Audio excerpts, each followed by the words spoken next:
Hi guys, welcome to my YouTube channel. Today we are so excited to have with us Dr. Catherine Masharia Mutie, who's going to share with us some career thoughts.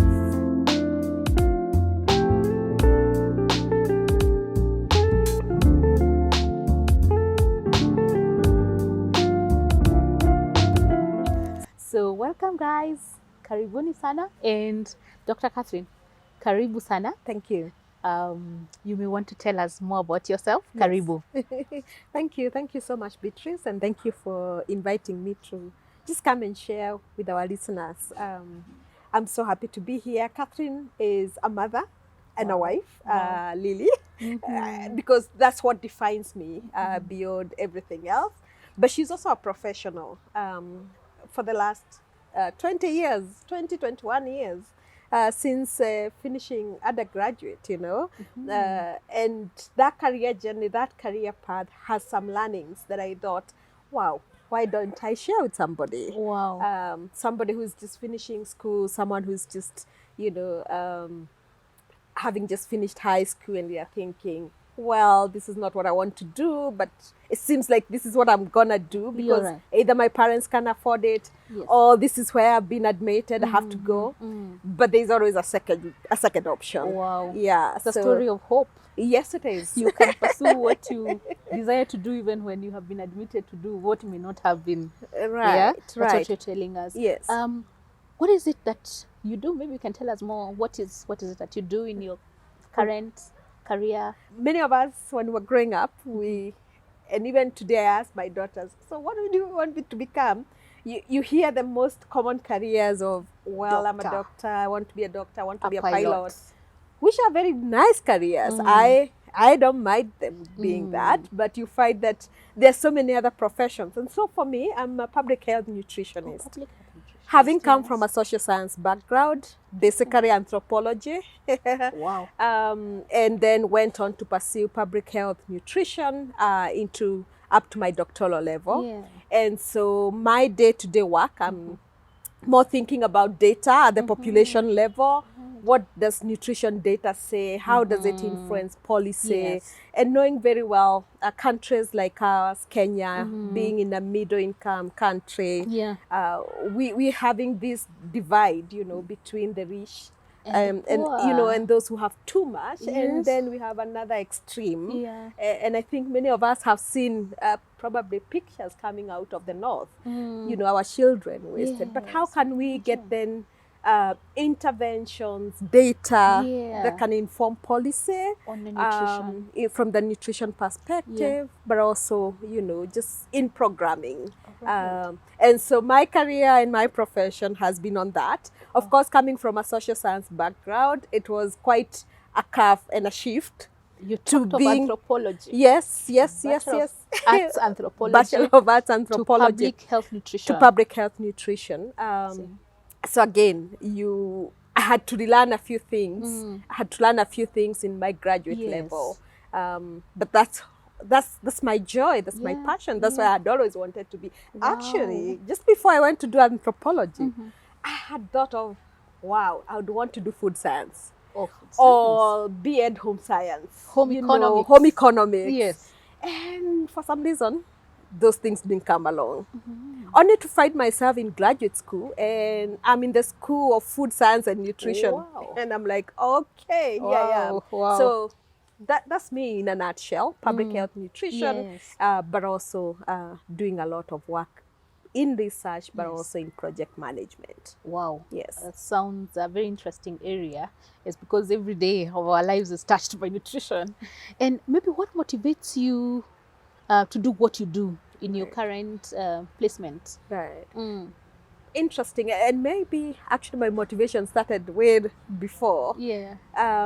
First of all, it was a place of it seemed like food science, nutrition by then, home science were the things that kind of I felt nice being around. Yes. But then I didn't know how it would happen. And during my undergraduate, I met this lecturer who was teaching us, who was giving us nutrition anthropology. And she kind of guides me into, hey, there's this program that you can do still in this university. Yes. for me, that time was more of maybe the teachers I had seen in high school. My home science teachers were yes. very beautiful. Mhm. But today, things are different. For me, what motivates me is when you go and implement an intervention Wow. or make that, contribute to that policy Yes. piece of work through data Mm. that actually affects or, influences Yes. positively our communities, and not necessarily my own community, but Yes. I'm thinking nationwide. Mhm. When you sit, with government and you're having to write chapters, for example, in national micronutrient Yes. service, for Influence example, you're there. involved in Mm. developing guidelines together with other actors. Those guidelines that will then be used, to influence what happens Yes. when a nurse is there in the, somewhere, or a nutritionist posted out there in the community, and they have some documents that they can make reference to. Yes. That for me is Fulfilling. fulfilling, Wow. I would say. But also sometimes being the hands-on, actually going and working with communities. Yes. Simple things of life, Mm-hmm. like just having a diverse diet. Wow. Why should a mother have a diverse diet Yes. for their child? Mm. Things like breastfeeding. Why is it important that you breastfeed your Yes. child Yes. as much as possible? Yes. Then going to the employers, a Yes. question around advocacy around why is it important that you need to give your employees time off to breastfeed their babies.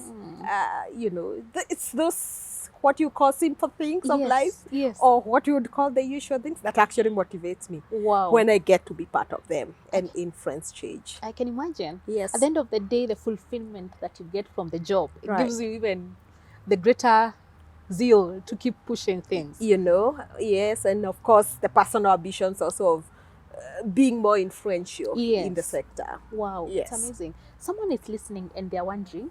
So she said she moved from Bachelor of Arts Anthropology to Public Health Nutrition. Yes. Maybe you can expound. What is anthropology? What was it entailing? Yes. Even as you moved, at least we have an idea of, What nutrition. Anthropology, maybe someone is wondering, what is that? Yes.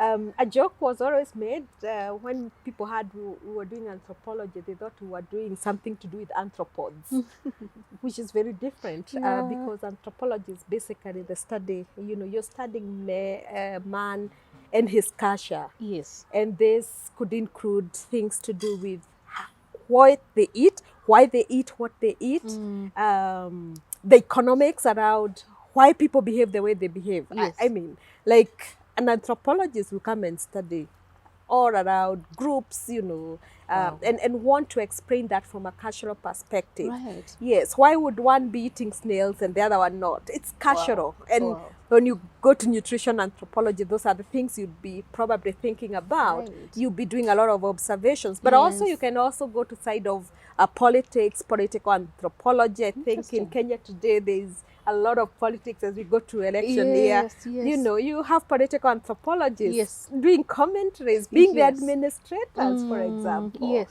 So anthropology is this one course that you can be.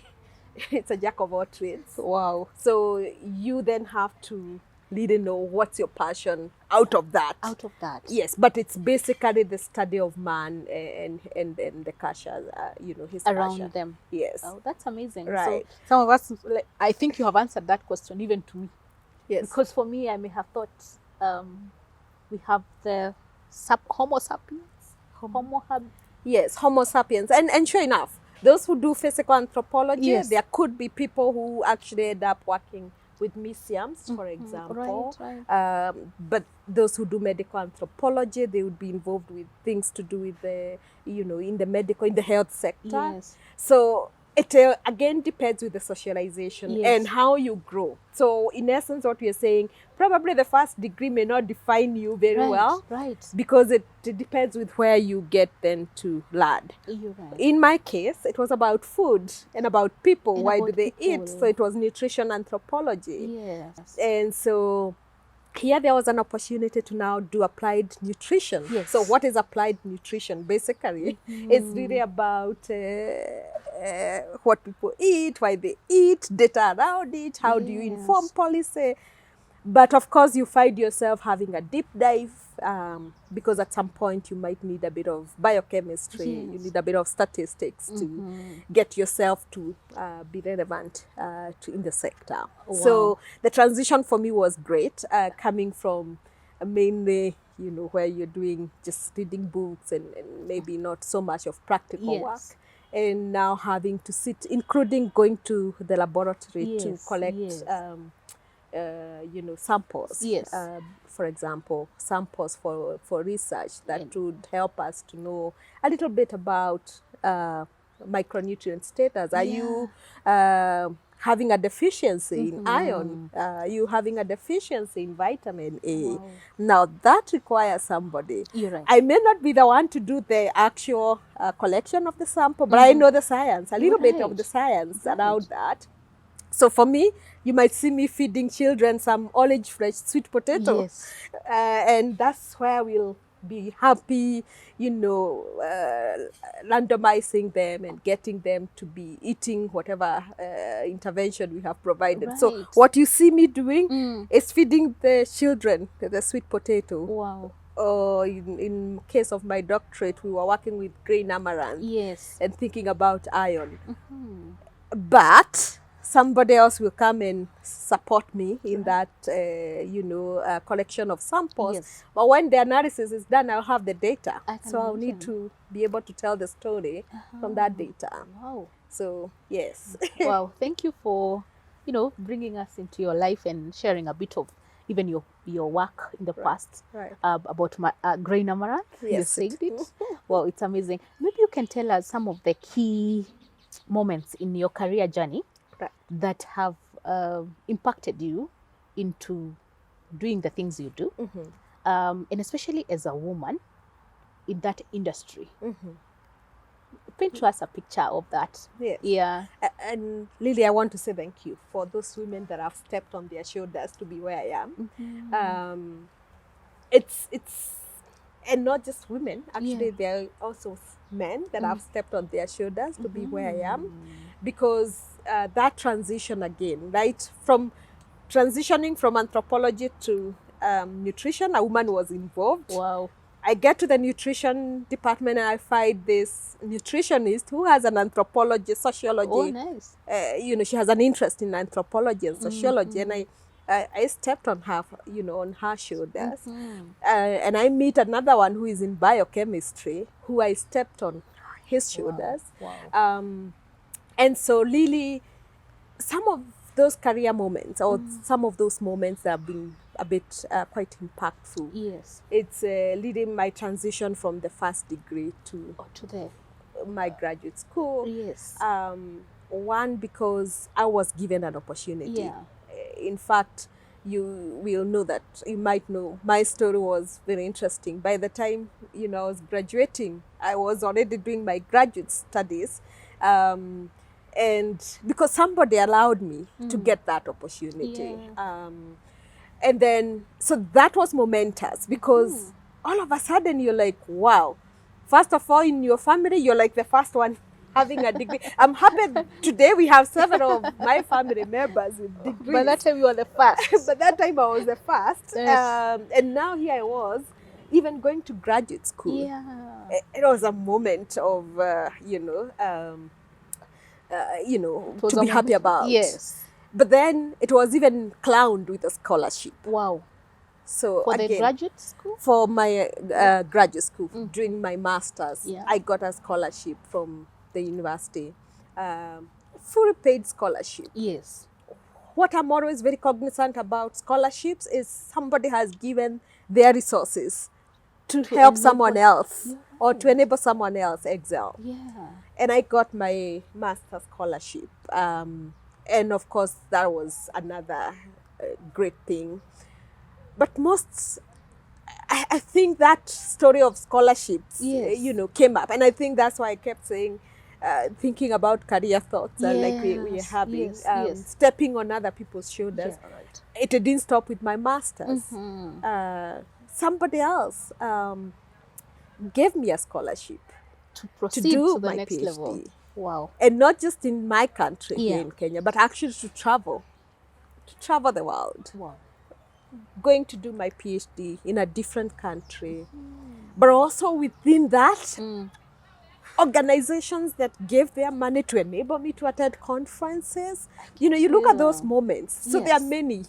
There are many. You work with many different. Many people. Yes. But of course, getting my doctorate, oh my. I keep saying, Yes. I know today some people have asked me, why are you not in the university? Why are you not a professor? I'm like, Yes. I think for now, Yes. I got what I wanted. I wanted Wow. to be a doctor. And so I You're am. where you wanted to be. So I think these are the things we can deal with them. Yes. But yes. I am already where I wanted to be in terms of my career, my education journey, Yes. but stepping on other people's shoulders. Wow. So that has been a moment. Yes. Transitioning then now from being a student, Yes. you find yourself in government, working with government. And you're thinking, I think I'm too fast for life. I need to run away Yeah. a little bit and maybe influence Yes. another side of things. Yes. And I found myself in the development sector.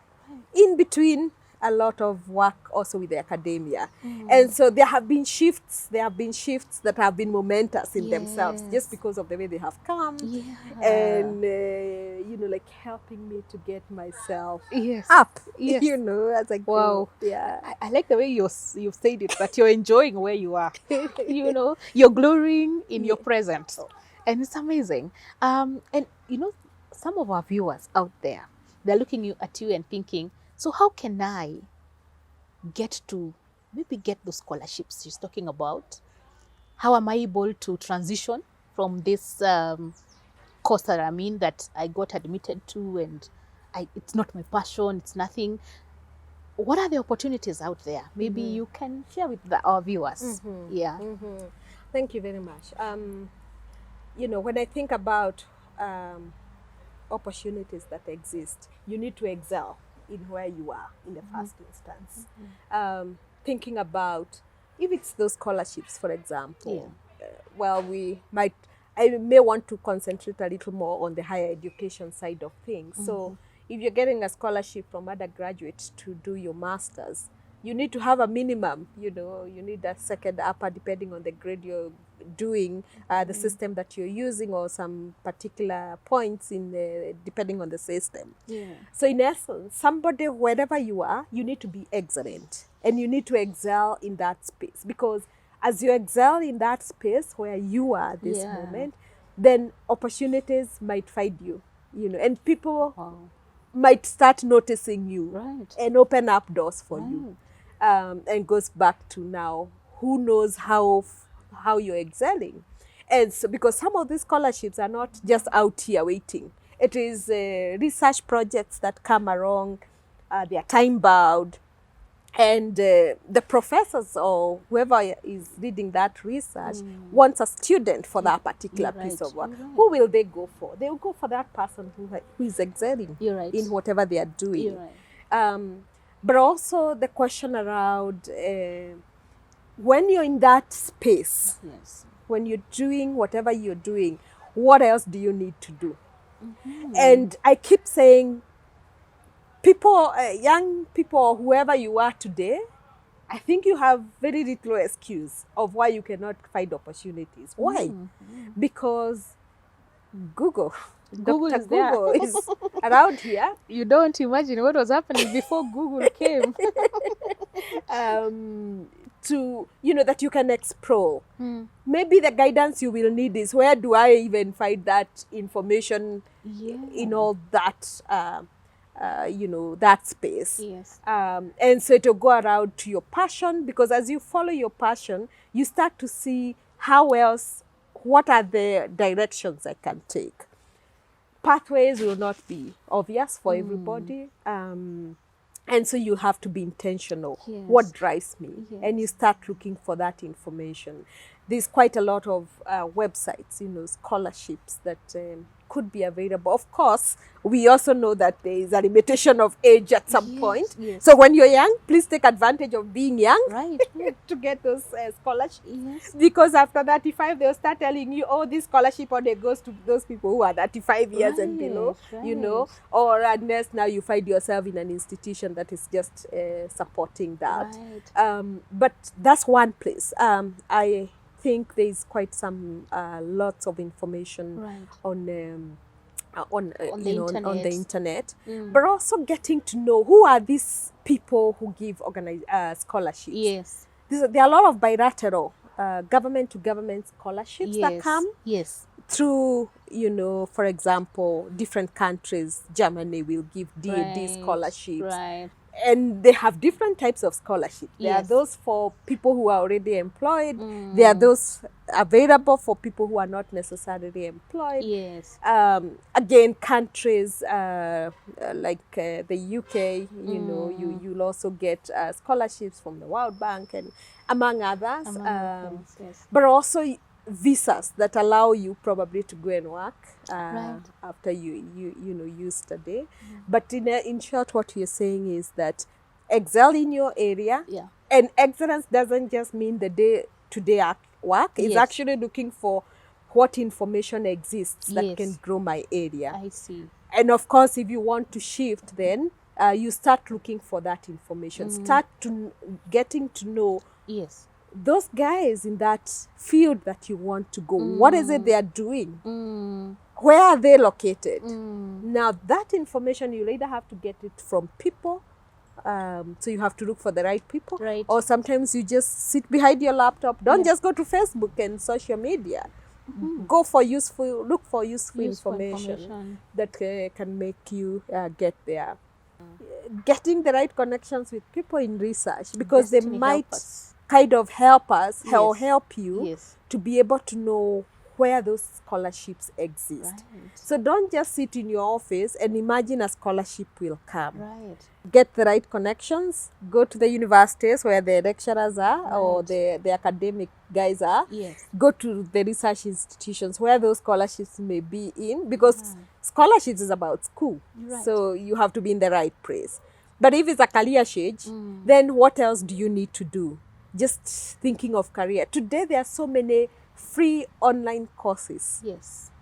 If you haven't done project management, maybe you don't need to pay too much, first of all, You're right. to first go and enroll. While it is good to be in class, you can start from where you are by going online. Right. There are quite a number of free online courses sometimes, but also you can pay, you know. It's always good to know that if you want something good, sometimes you have to pay for it.